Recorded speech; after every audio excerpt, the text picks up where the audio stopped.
Hi, my name is Allie Page. Some of you may know me from my recent roles, including consistent email sender, Zoom in for lunch host, and town hall question reader.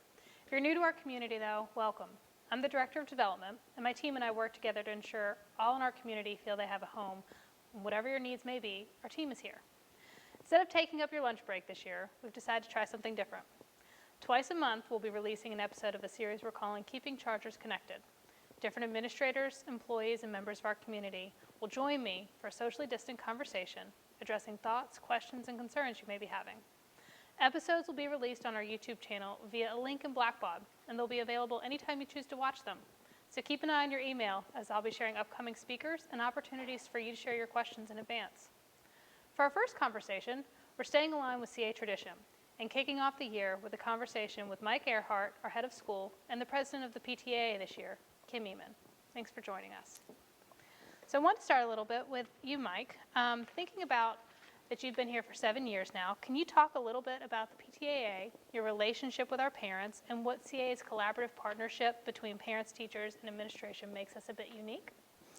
Sure, Allie. So this is my 8th year here at Carey Academy, and by far the most unique year, although every year seems to have a unique element. But the thread throughout that entire tenure, and I think going back to the history, the founding of CA and the start of CA, is to actively engage parents in the life of the school.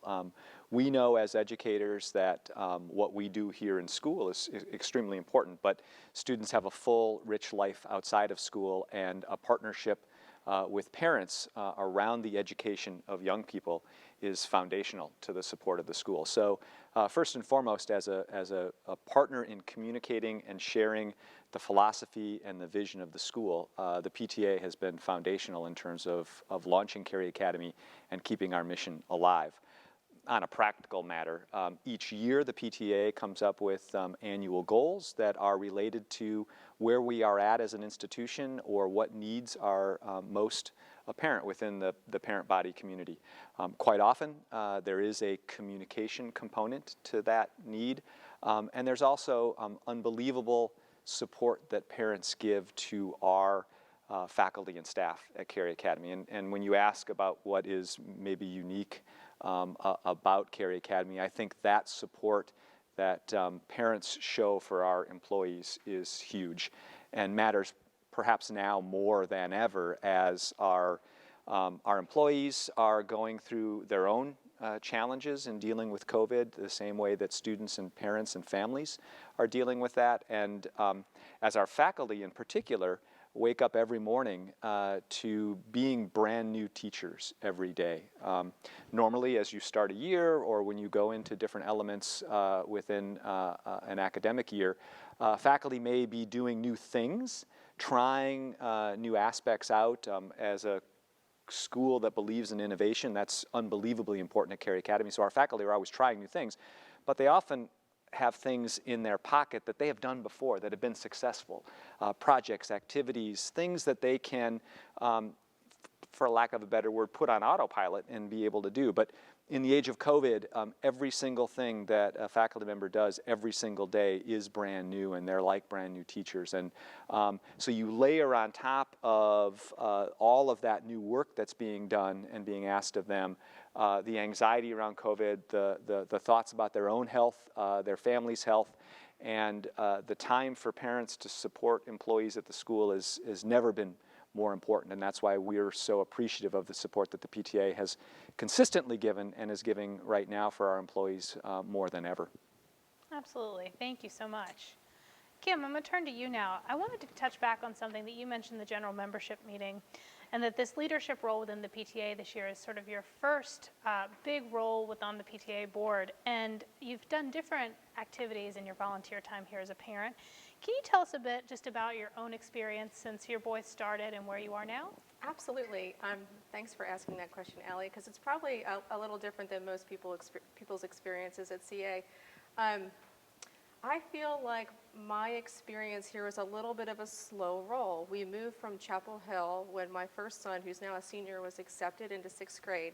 So we did not have a lot of time to volunteer at the school. My husband and I didn't have a lot of time. We literally moved into our house 3 days before school started. So the beds were set up, and that was pretty much it. So, however, though, looking back at it, it was really an honor for my son to be accepted here, and I really wanted to be part of the community. I did my research, and this was definitely our top pick for schools. So I wanted to give what I could give at the time. Like I said, it was a little bit of an evolution. So I started out with lunch duty, where you come in for just an hour, you know, you get to meet some people, and then holiday shop, which is not an opportunity this year, hopefully it will be next year, but holiday shop was another opportunity for me where I could just come and spend an hour or two. And I have to say, that small amount of time, I met some truly remarkable people that still to this day remain as guides for me. Even if they have alumni students, they're still connected to the community. So, you know, as time rolled on, I felt more and more comfortable being part of the community, and some people will dive right in and some people don't. I think that's a very personal choice. But by the time my son got to 9th grade, I was more comfortable giving a lot more of my time. And every time I set foot on this campus, my time was valued and appreciated by everybody. It didn't matter how much time I spent. It was always appreciated. And I just felt like, well, this is great. I love being here. I love being part of the community. I love meeting new people. And unfortunately, times are a little different now. But I feel like the PTAA, like Dr. Earhart said, is working hard to be flexible and adjust to these new times. There's going to be opportunities for people to reach out and connect with us on so many different levels. And I do feel like nowadays, there'll be more opportunities, but smaller. And that actually might work out better. So I'm looking forward to this year. I know my experience was definitely a slow roll, but it really has to work for the person. Whatever that person feels comfortable with, whatever they're able to give at that time, everything is appreciated. Absolutely, thank you. And I'd like to expand upon that just a little bit, because listening to your experience, it makes me think about some of our other families and what you just said, that it's a personal experience and a personal choice. Can you talk a little bit about how folks that might be watching, and either maybe they've had a few kids come through and they have a student in the upper school and they go, you know, I missed that boat. Maybe I shouldn't be reaching out. Or maybe they're new to the community and saying, it seems like a lot this year. What would you recommend to parents that are listening about the best way to consider getting involved this year? Yeah, I definitely don't think the boat is ever missed. There's always an opportunity. For example, we've got one particular volunteer that's a GLC this year, and she's got 3 alumni and a 10th grader. So, you know, and there's alumni can always come back and be part of what's going on at CA. I think the most important thing, and what I'd like to get across to families that are watching, is that look at the CA Weekly. Take a look at the newsletters. The opportunities are in there, and it could really just be something very minimal. For example, tuning in to Keeping Chargers Connected, like today. So it'll still, for a person, there's still value in spending just a little bit of time connecting. Absolutely. So thinking about that, Mike, and also one thing we didn't reference earlier is you're a parent yourself, parent of 2 alumni now. And so with your role as you have been, but also in your role as a parent, can you reflect a little bit on the collaboration with the PTAA? And then, as you mentioned earlier, this year's different. Can you talk a little bit about what you think the biggest challenge for the PTAA might be for this year? As you know, Kim referenced a minute ago, we don't have holiday shop. Things aren't quite the same. What do you think? Well, you know, certainly the PTAA over the years has been really foundational and supportive in putting on events and activities that support grade levels, support faculty and staff, support other families that are in need. And as Kim mentioned, this year things are going to look a little bit different, and so we might not be able to have all of the traditions that we've had previously, but I know from experience, and I know from working with Kim and Jennifer so far this year, unbelievably creative and talented people are a part of the PTAA with great ideas. And so this year will be our year and our unique year, and it will be full of really some memorable moments. We just don't know exactly what they're going to look like yet. And I suppose the notion of flexibility this year, I think, is really, really important. As parents, and certainly I'll speak maybe more for myself, right? I always had a vision of what I wanted my children's lives to be like, right? And each stage as they go through, we imagine and we try to create this environment that allows them to thrive. And we project a little bit about what that might look like based on either our own experiences or the hopes and dreams when we entered into a relationship with Carey Academy or another organization or the sports team or whatever it might be. And it can be really hard during a time like this when everything is being disrupted to let go of some of those hopes and dreams or that vision of what we thought it was supposed to look like. And so there's this sense of loss that we all can feel right now. And I've got one who just graduated college and is starting work, and another who's in college, had his trip abroad cut short, spent the spring living at home with us. Like we all experience as parents, there was some joy with having the kids back and so close. And there was also that sense of loss of these experiences that he had wanted so desperately to have, and that I remember having as a parent myself, he couldn't have. And so that's hard to deal with as parents. But I also, after working for 25 plus years with kids, come back to the realization that our kids are unbelievably resilient. And this is there now. They don't know these other things that we might be projecting on them. This is their reality. They're very resilient, they're very adaptive, and they will make this moment theirs. And they will look back in the same way that we look back on our high school years and our college years, sometimes with regret, sometimes with a little frustration, most oftentimes with a fondness for those experiences that were unique to us and our time in life. And so this is their time in life, and they're going to make the most of these situations. And so, yes, it's disappointing at times that we can't do some of the things that we might have expected to do, but I do believe that we will come through this stronger, and our kids will have their own set of very unique and important moments. And I think tied to that too, have been some really unexpected successes that have come out of COVID. For example, the coffees that we host mostly for parents, they've transferred to the visual platform of Zoom, and our attendance really has skyrocketed. So even though there is some sort of sense of isolation, there's also different avenues for parents to reach out and connect with one another. So, and I think that we can take those experiences and project them forward when we're back to a sense of normalcy, and then we'll have two different ways to have families connect and our community can grow together in an even exponential way.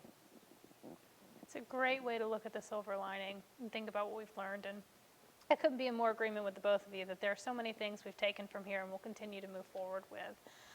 One of them, and this leads to my next question, Kim, but about how to make sure that we do become available to all families. And I think this has taught us a better way. It doesn't always have to be about time and place, but just accessibility, and that can be electronic as well. And that's been a nice change that we've been able to provide for this past year.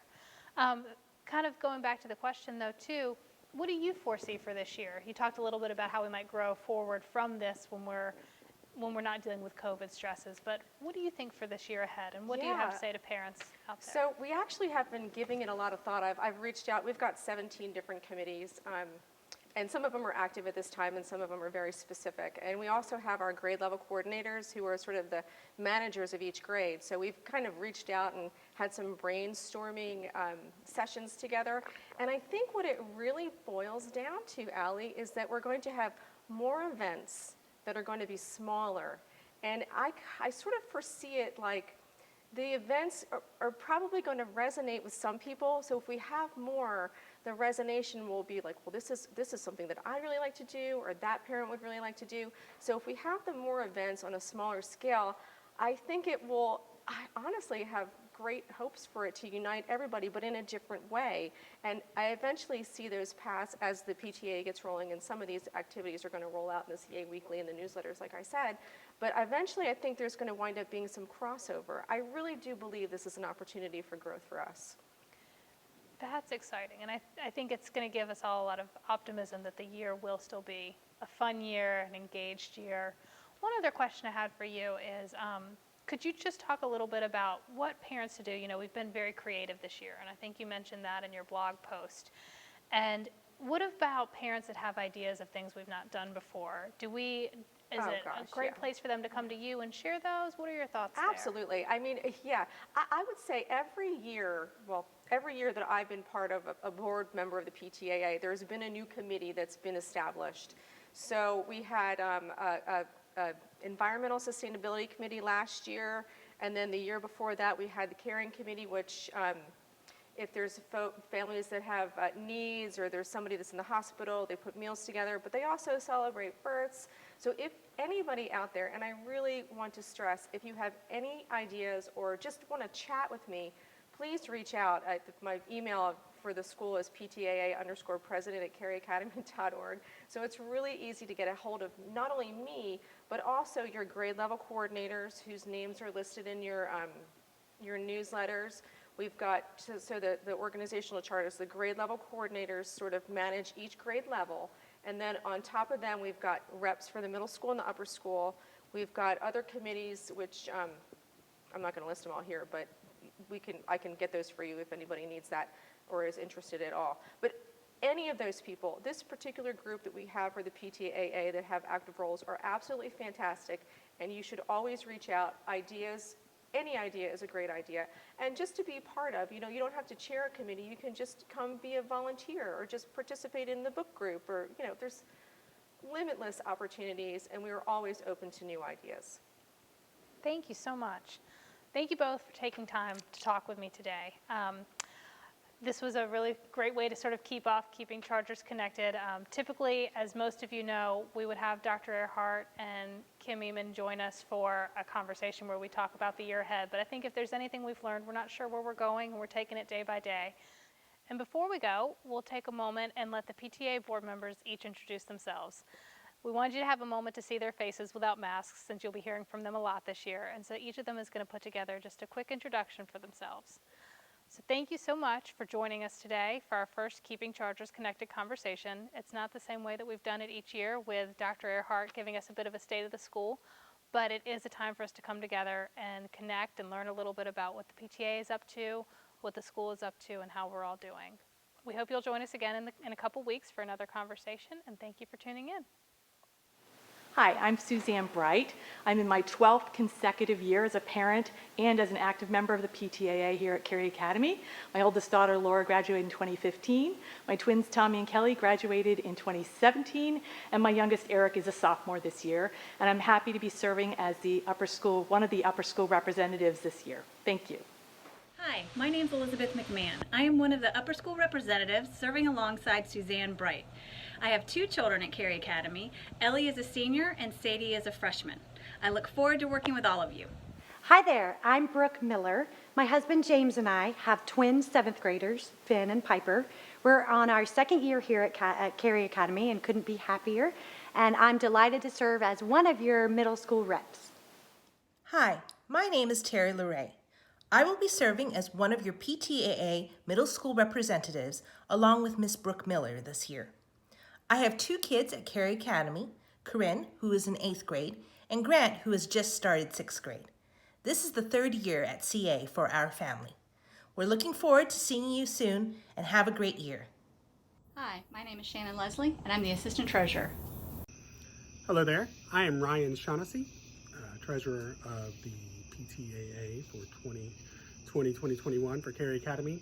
I have a sophomore son, Drew, and a senior daughter, Kat. Hello, I'm Heidi Sandreuter. Greg and I have two daughters at Cary Academy. Kate is a sophomore, and Jill is in 8th grade, and I'm so happy to be your PTA secretary this year. Have a good year. Hi, I'm Jennifer Etkin. I have a son, Alex, who graduated from Cary Academy in 2019, and a daughter, Dina, who is a junior this year. I am pleased to be your PTAA Vice President this year. Thanks.